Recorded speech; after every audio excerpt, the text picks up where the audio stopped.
অনেকেই এই মোদী সরকার যে বক্তৃতাগুলো দিয়ে গেল, এখানে একটা প্রবলেম হয়েছে বড়। আমাদের এখানকার লোক বিভিন্ন ভাষার লোক, ঠিক আছে? বেশিরভাগ তো বাংলাই বলে। গ্রাম অঞ্চলে যারা থাকে তারা কোনোদিন হিন্দি বোঝেও না ভালো করে।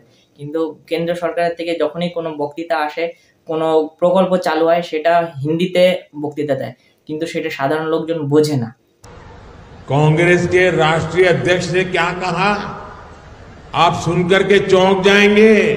मेरी माताओं बहनों, जो बंगाली में मेरा ट्रांसलेशन कर सकते हैं वो इन माताओं बहनों को जरूर बताएं। कांग्रेस के राष्ट्रीय अध्यक्ष ने क्या कहा? कांग्रेस के राष्ट्रीय अध्यक्ष कहते हैं, अरे छोड़ो, बंगाल में तो ये सब कुछ चलता रहता है। क्या ये बंगाल का अपमान है कि नहीं है? बंगाल की महान परंपरा का अपमान है कि नहीं है? बंगाल की महान संस्कृति का अपमान है कि नहीं है?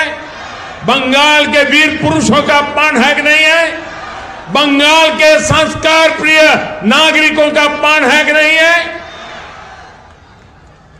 यही सच्चाई कांग्रेस की और इंडी गठबंधन की है साथियों। সেটাই হচ্ছে আমাদের মমতা পিসির সবথেকে বড় হাতিয়ার। সেই হাতিয়ারটা লাগিয়েই সে সমস্ত মানুষকে বোকা বানিয়ে দিচ্ছে।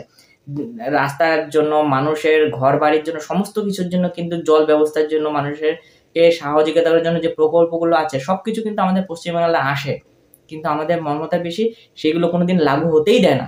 কেননা সে এখন বর্তমানে পশ্চিমবাংলার রাজনীতির একজন মন্ত্রী, সে তার অনুমতি ছাড়া হবে না।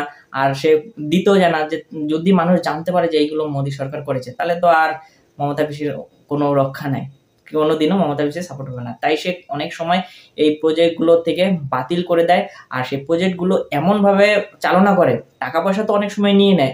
সবাই তো 100 দিনের টাকাটাকেই কেন্দ্রভূত করে রয়েছে, কিন্তু 100 দিনের টাকা ছাড়াও মানুষের সুযোগ সুবিধার জন্য অনেক রকম ব্যবস্থা করেছে, কিন্তু সেইগুলো যখনই হিন্দিতে বক্তৃতাগুলো আসে তো মানুষ অনেকে বুঝতে পারে না, যেটা হচ্ছে সব থেকে বড় কারণ।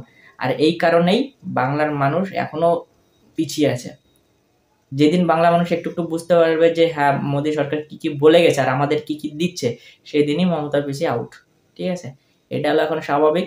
যাই হোক, এরকম করে দেখা যাবে। এখন সামনে ভোট আসছে, কার কি ইচ্ছা সেটা ভোটের পরে বোঝা যাবে। আর সন্দেশখালী সম্বন্ধে তো সবাই মোটামুটি জানে, তো আর বলার কিছু নাই। যাই হোক, নমস্কার।